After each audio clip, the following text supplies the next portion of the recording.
Hey guys, what's up? I am here and I'm here virtually with Jed Scott. He's on my computer screen. Okay, yeah. Howdy.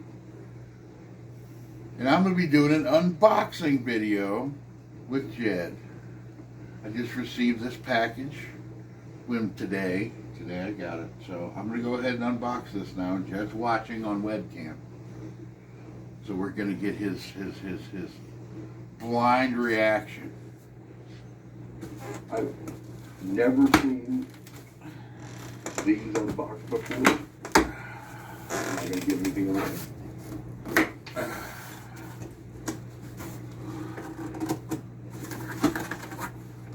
They're really cold.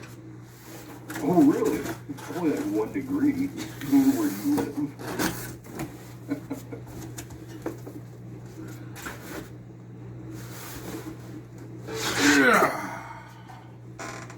Ooh. Subframe connectors. You getting a good view of that, Jed?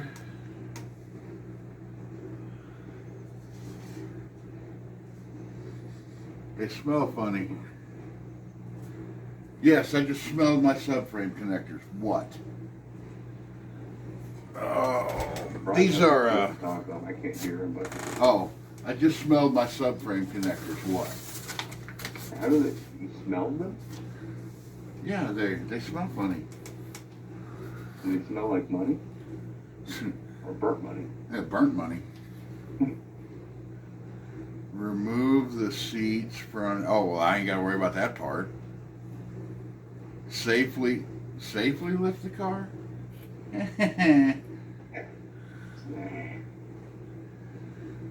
Test grid. Oh, okay. Oh, short. Oh, they've got a short version and a long version of the... Oh, see? Oh, okay, yeah, remove seats and carpet. I guess removing the carpet is, if you were putting these in the... I guess that would be a good idea since you're going to be welding to the floor. Yeah. What's that burning smell? I don't know, just keep welding.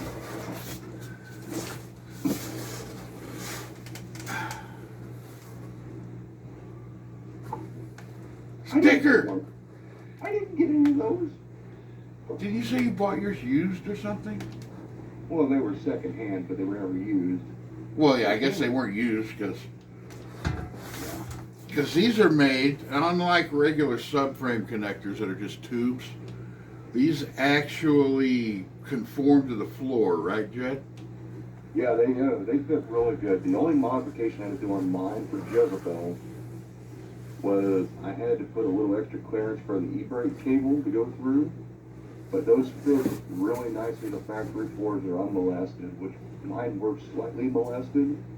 I really like those because they fit really good and they're thick, like 3/16 of an inch or something. Yeah, that is thick. Now I will say, I added some holes in the backside where it connects to the rear section of the frame rail, and then I plug welded them on right there. So instead of just having that perimeter where it slips over the rear frame rail, I had extra contacts that way it was welded so it contacted the sides of the frame.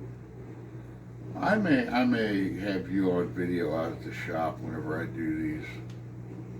Oh, I think you can do it. Yeah, they're pretty straightforward. They should fit really good. Yeah, I'll probably test fit them tomorrow or the next day. Yeah, just make sure you get the car level, and then I used a floor jack on either side of the subframe connector and lifted it up and held it in place. Like right there and there. So like where I hit my hands just now, like there and there. One in the front, one in the rear. And then I guess you kind of test fit them up in there and see where you may have to trim a little. And it says if you have to, beat the floor down. So yeah. But with your floors as nice as they are, those should press real tight up against the floor and conform to them really nicely. But yeah, I like that. It basically makes the unibody just that much stronger. It's, Your regular subframe connectors are just a bar and they're not connected to the floor, or sometimes you got to cut the floor out and it's still there. These are actually connected to the floor, so everything is gonna tie together. They have all the little drains for them because you're gonna get stuff inside of them. Yeah. They got holes in them. And that's like the main point of doing a subframe connector. You got to tie the front frame stub to the rear frame stub, but you also got to attach it to the floor. And if you want to go further, you can brace past the torsion support to the actual front frame stub, like what Birdsong does. I might have to look. Yeah, after I put these in, I may buy some of their other stuff too later on, because I know they got like the torque boxes. Yeah. They got all kinds of stiffening that's supposed to make a damn thing like a rock. I've seen their torque boxes, and unlike the factory, which was basically sheet metal, theirs are made out of that same like 3/16 plate. They would actually help. I plan on buying more of their stuff in the future and actually putting them in Jezebel. Yeah, that's U.S. Car Tool. I don't know if I said who I got these from, but it was U.S. Car Tool. And what were those things new? I don't even remember what they cost now. They were under $300. It was $200 and $200 something dollars, and that's about the price of the cheap bolt-in ones.